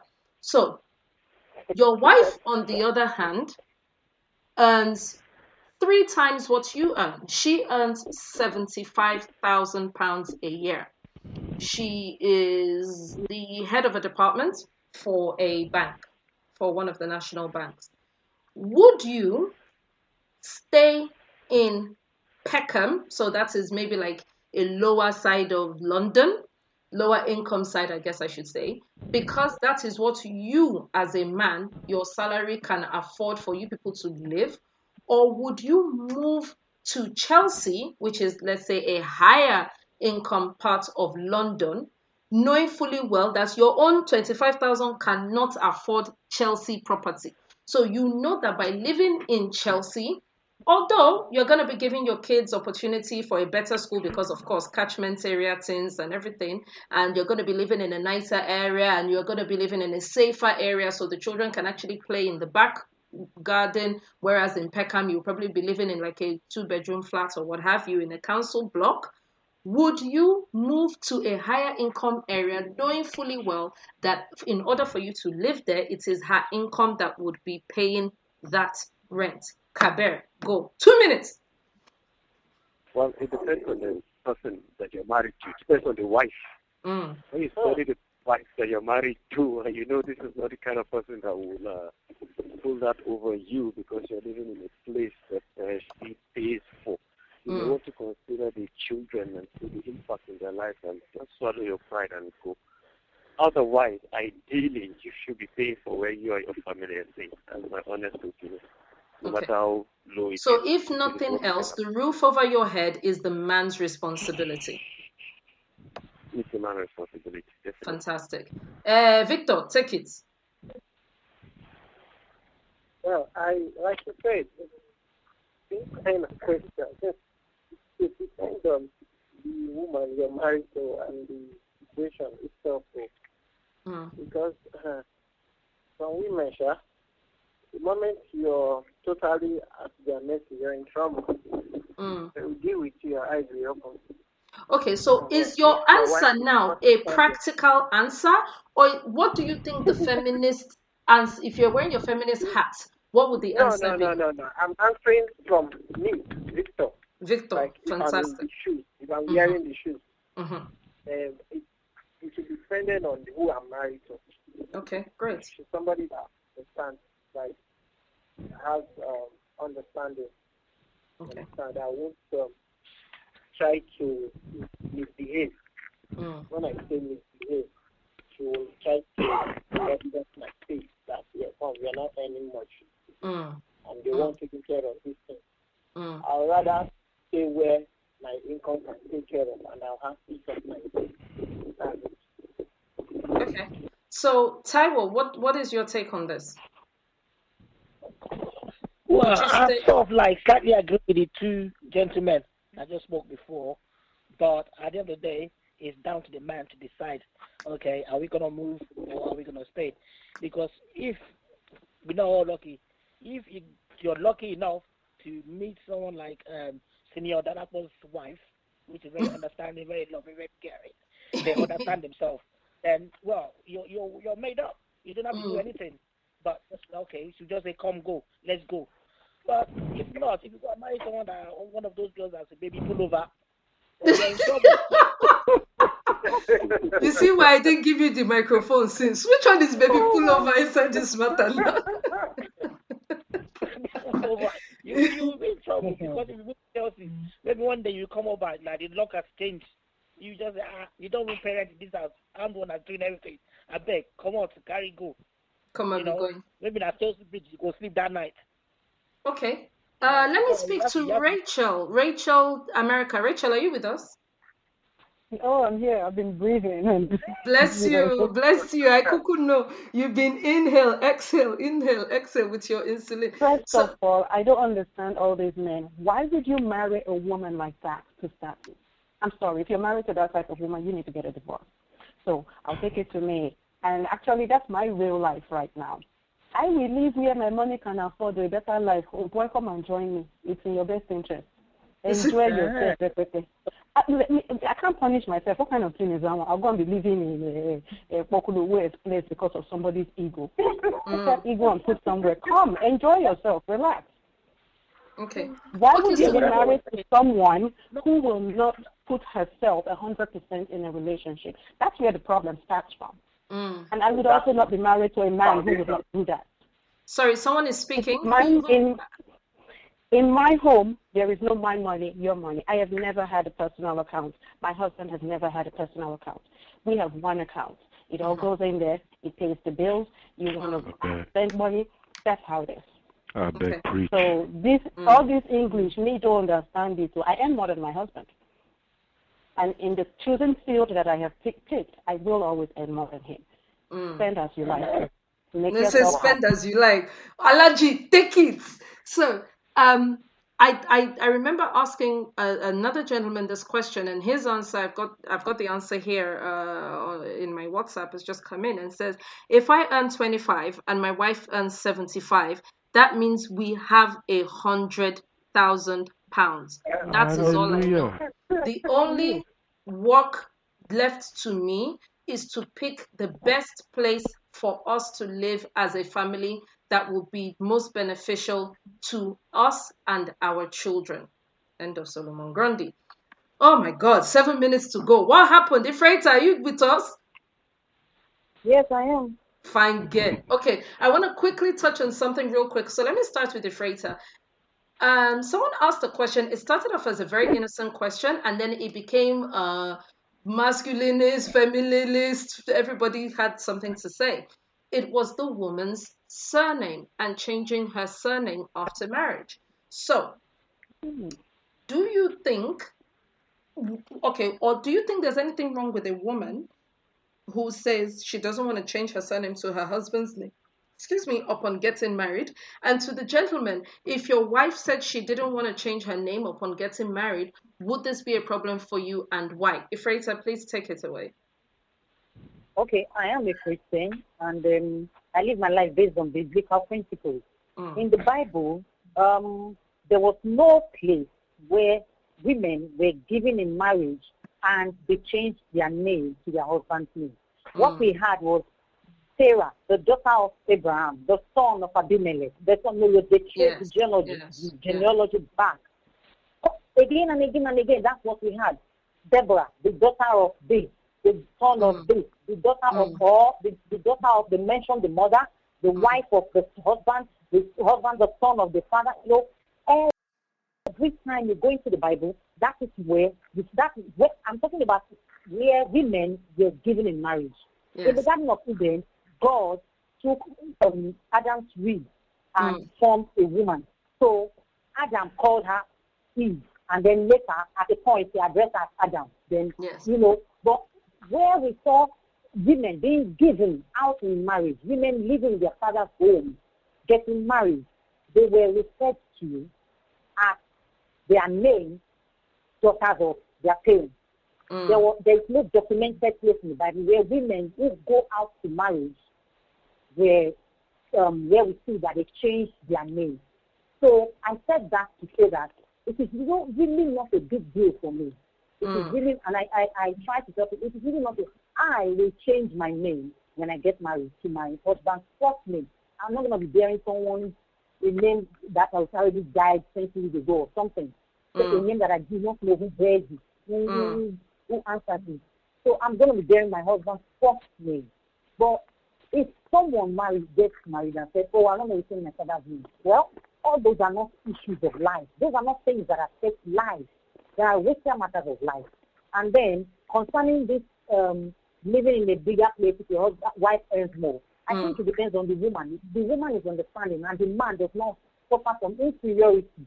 Why should you stay in a place where life is difficult instead of moving to a place that you can afford with your wife?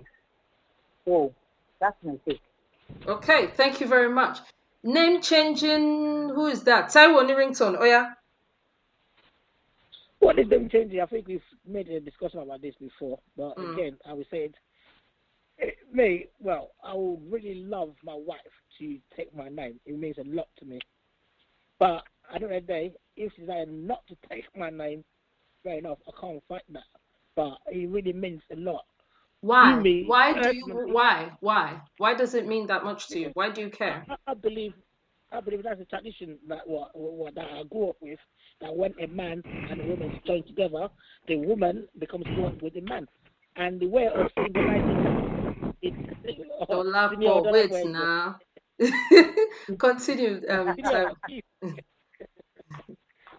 So the symbolism of showing that love and the unity would be for to take my name personally. But why is the symbolism not you taking a name? Since it's unity of the two of you, why is he had that? See the way he shouted. He just went Well, okay, go for it. I think was it Rachel or the lady that spoke earlier spoke correctly. I mean, if you want to go back in history, forget even about the biblical history. You can see that there was no time before where the wife or the woman was asked to take the husband's name. Now, this to me now tends to tell me that this is, when we look at history, more of a recent phenomenon, really, and that there was a need for it. I mean, when you do paperwork now, you have a first name and a last name. That didn't used to exist, 300-400 years ago. Nobody asked for your first name and your last name because there was nothing that was used for. So I guess in trying to find uniformity and being able to just trace roots, that maybe for whatever reason the man's name or the man's last name came to be used for the whole family. If the wife doesn't want to take the man's last name, so be it, so long as they agree on that. Then they will have to fight the other battle when they start having children. Yes. What last name are they going to give have? the children. Okay. Why fight over issues that are not, to me, they're so inconsequential? Let me just say that if your surname is Zuckerberg, I'm totally taking it. But moving on. So, who's there? Kabir, what is your take on this surname matter? Well, I don't think it's such a big deal about who takes whose name. Because even I'm a Muslim, and the Islamic religion is completely clear on that. Women shouldn't take their husband's name. Everybody is supposed to be identified by his own father's name. That's the Islamic position on that. Yes. I'd actually heard this. Yes, depending on the language that you're speaking. For example, if you're speaking the Arabic language, nobody is identified as the wife of anybody. When they identify a woman, everybody knows the name that comes after it belongs to her father. Everybody knows that it is clear. Right. But when you're speaking the English language and you call somebody Mrs., the expectation is that the name that comes after is her husband's name, because Mrs. means wife of somebody, isn't it? Hello? Yes, I can hear you. Yes. Hello? Yes, Yeah. we can hear you. Wife of somebody, isn't it? So if you're speaking the English language and then you say Mrs. and then put your father's name there, you're telling people that you're married to your father's father. wife. Yes. Exactly. So it depends on the language that you're speaking. The idea is not to mislead people. If you're trying to say this, identify this individual as a daughter of somebody, then do it. If you're using Mrs., then use the husband's name. But in Islam, you identify people by their father's name. Yes. And actually, I think in Yoruba, certainly in Yoruba culture, you were identified not even by your father's name, but by your mother's name. So the belief is only a woman knows which child is hers, right? So whereas a man might be raising someone else's child, definitely if the child came from inside a woman, we know who owns the child and all of that. So you were feminists are not fighting to help us deal with that issue. It's okay. They are fighting now. You people should not do DNA. It's enough.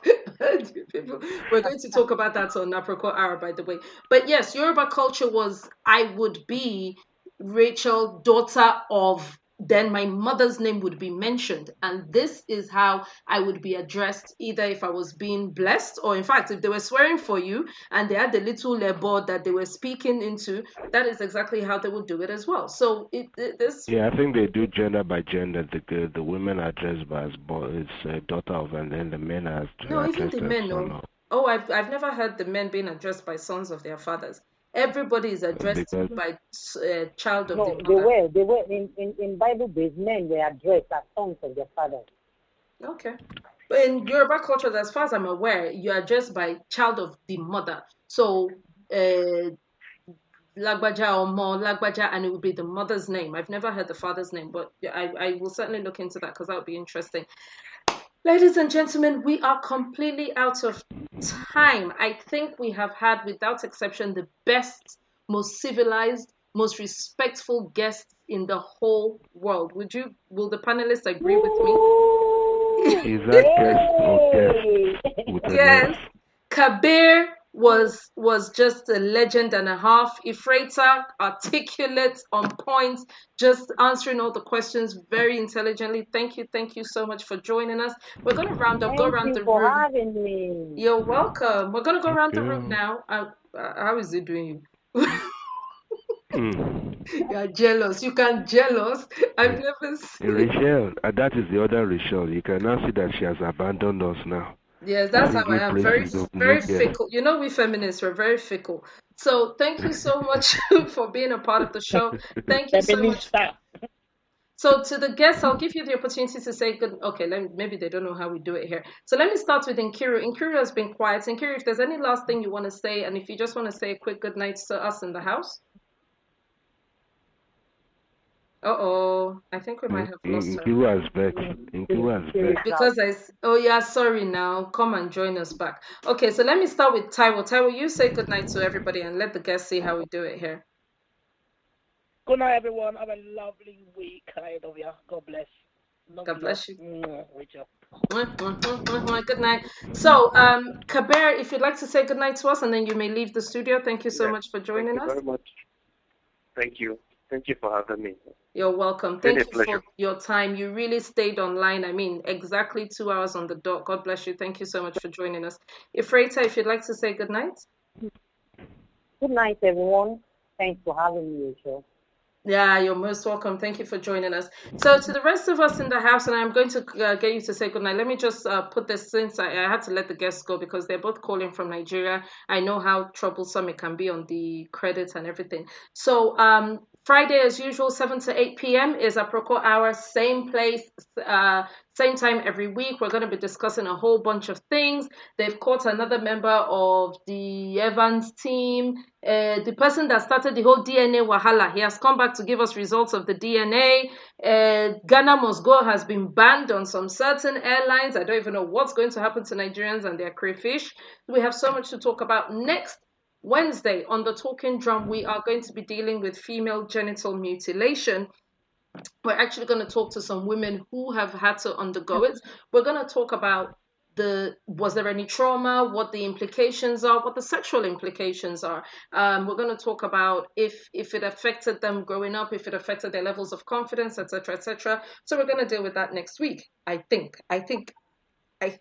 So that's all for now. I'm going to get the rest of the people to say good night, and that is just Dolapo. You're the only one left that hasn't said good night. Oh wow.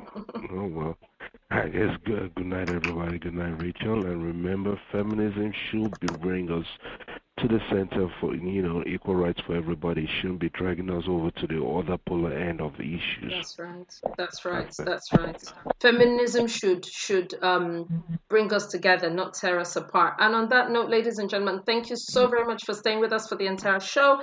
It's been a pleasure. As always, I'm Rachel, and we will see you on Friday, 7 p.m. West African time. Have a good night. God bless you. Bye. Bye. Bye.